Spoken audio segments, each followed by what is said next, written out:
Yo, what's up guys, and welcome to a new explaining video. This time I'm gonna explain one thing, our collaboration with Jack Wins, which is out now on Spinnin' Records. This is what it sounds like.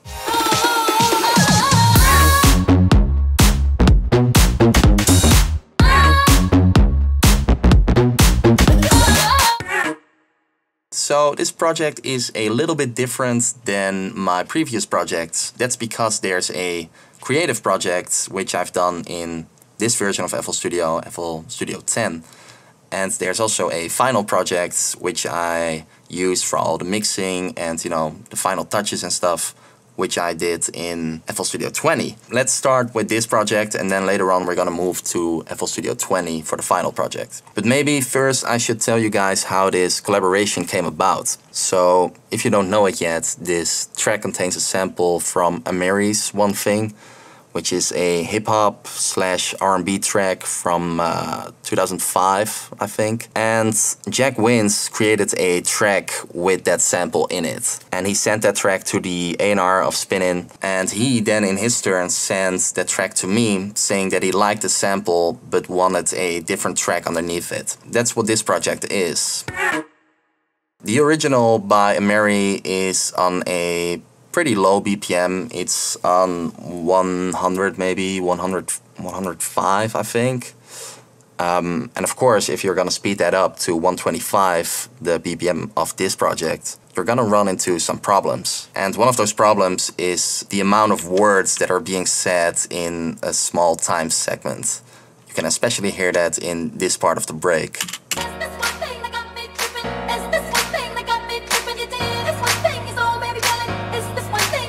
And because of that, I wanted the break to be just really straightforward, just to not take too much of the attention and the focus that the vocal needed.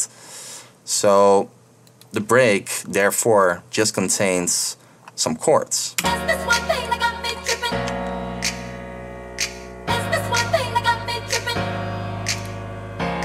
After that break, there's a build-up going on, which is just the same chords in a different pattern, together with the bass step, which is this sound right here, which is a really cool sound, I think. It's just a sample that I found in some sample pack a pretty long time ago. And I always really like sounds where you can't immediately hear how they are made, and with this sound I think that's really the case.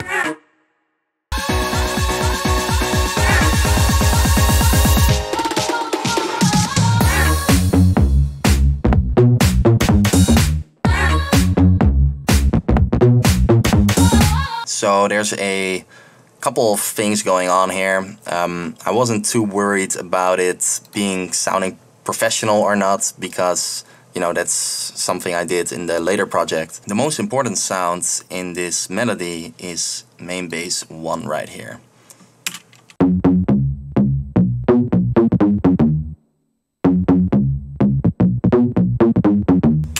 And all the other sounds that are in this pattern are there to complement that main bass 1 sound.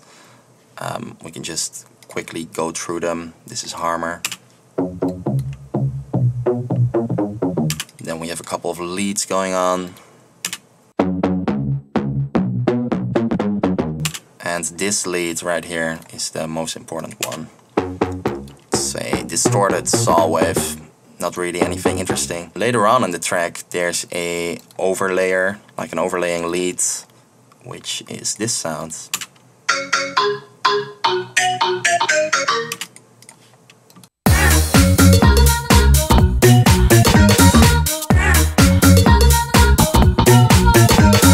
After Jack Wins and I were happy with this idea, I just bounced out all the stems so he could make the second part of the song. If you don't know how to bounce out stems, it's really easy. You just go to File, Export, Wave, and then right here you have the option to split mixer tracks.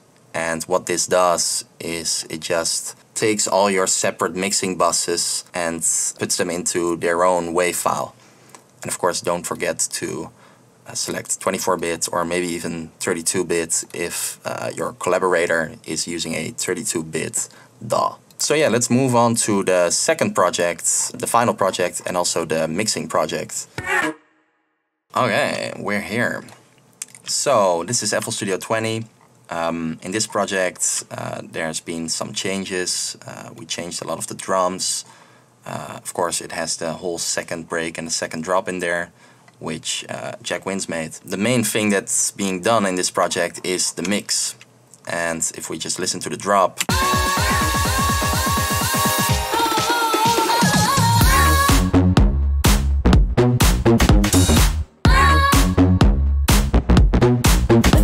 you can hear that it's way different than the other project, the creative project. So my approach to mixing is that I always make an order of importance.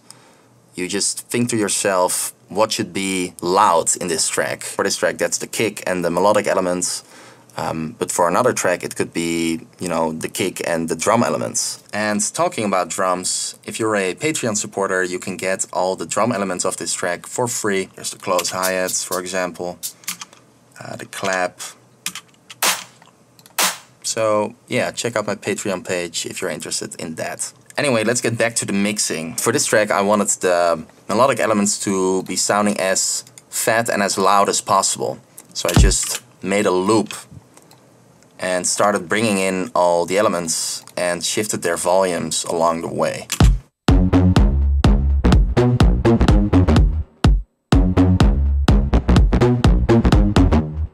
And after that, I wanted the vocal to be most prominent. And after that, the drum elements.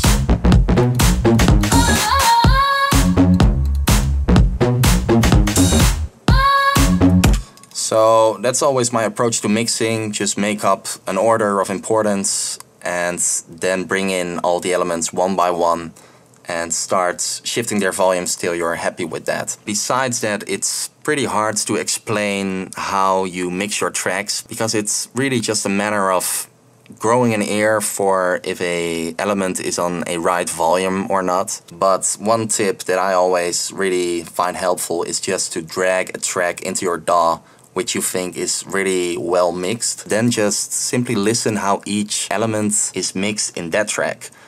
Just listen to how they are in contrast to each other. That's just one of the quickest ways to learn how you can mix your tracks properly.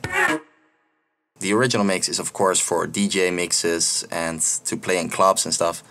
But the radio edit, as the name already suggests, is solely for the radio and also Spotify. So the radio edit is basically just a very short version of your original mix. You just look at the arrangement of your original mix and then cut out as much as possible without losing the original vibe of the track. So one of the things that Jack Wins and I changed is the intro right here, which is way shorter.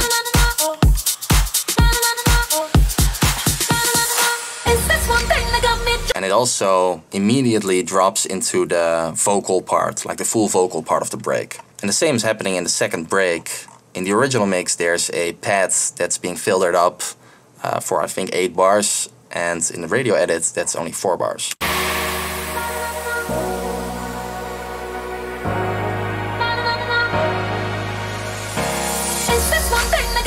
Normally with dance music you don't have changes after 4 bars. You know, you always have changes after 8 bars or 16 bars.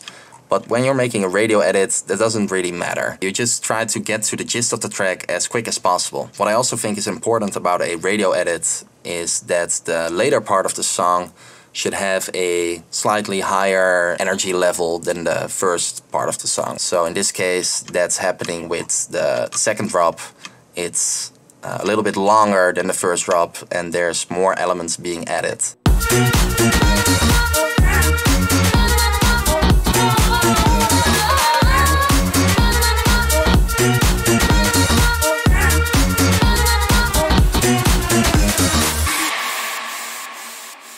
And of course there's no need for an outro in a radio edit. I talked about the creative part of this track, the collaborating aspects with Jack Wins. If you like the track, don't forget to check it out on Spotify or to buy it on Beatport. Also, don't forget to check out my Patreon page if you haven't done that already. And yeah, guys, I hope to see you again in the next video.